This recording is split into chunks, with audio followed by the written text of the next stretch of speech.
Hello there and welcome to Let's Talk About.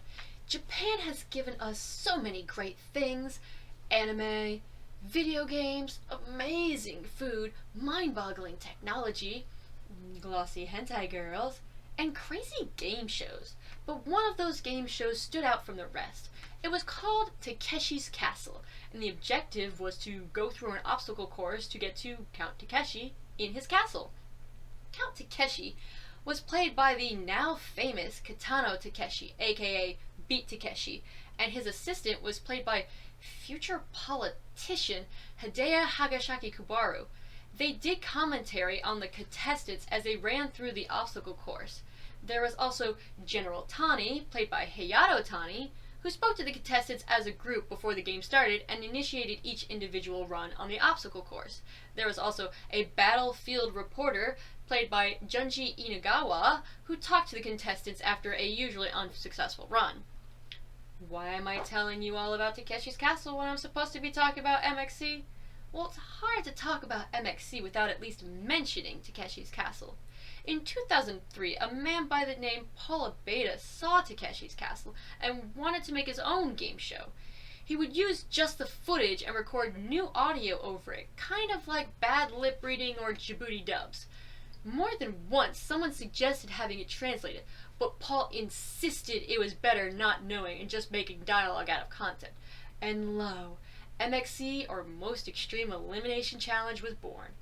Count Takeshi was now Vic Romano, voiced by Victor Wilson. His assistant, now Kenny Blankenship, was voiced by Christopher Darga.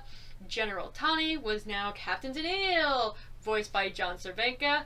The battlefield reporter was now Ngili Douche, also voiced by John Cervenka, and a huge shout out to Mary Shear, who did every female voice.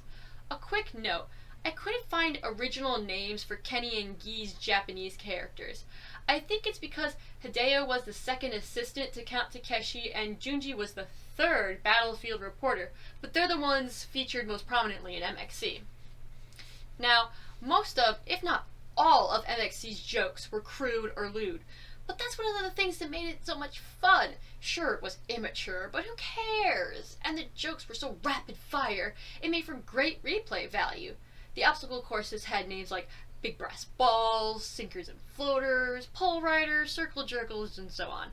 The contestants had really funny occupations too, like Benoit Ball Juggler, Mad Cow Therapist, and Porn Scene Cleanup Expert. But the highlight of the show was Kenny Blankenship's most painful eliminations of the day. A top 10 of the most brutal fails in the episode.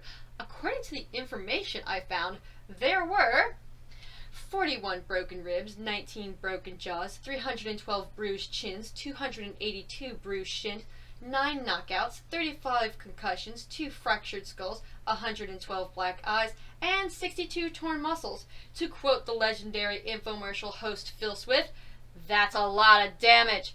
However, the contestants usually came out smiling, if not just a little frustrated or embarrassed. MXC usually had 4 to 6 obstacle courses in an episode.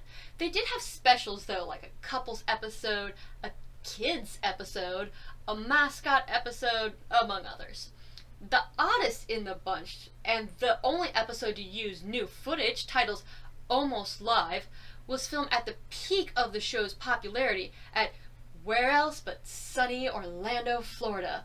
This episode featured 2 new hosts, famous snowboarder Tara Dakitas and skateboarding legend Tony Hawk, because, why not?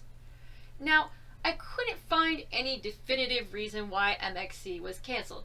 It may have been because Viacom, Spike TV's parent network, wanted to rebrand the channel as Paramount Network. This may not have been the case because MXC last episode was in 2007, but Spike didn't officially shut down until 2018. So, who knows? But that's MXC. Raunchy, crude, immensely quotable, and now streaming on Amazon Video, so that's one way to watch it. If you like this video, please remember to like, comment, subscribe, share, all the YouTube stuff, and as always, don't get eliminated!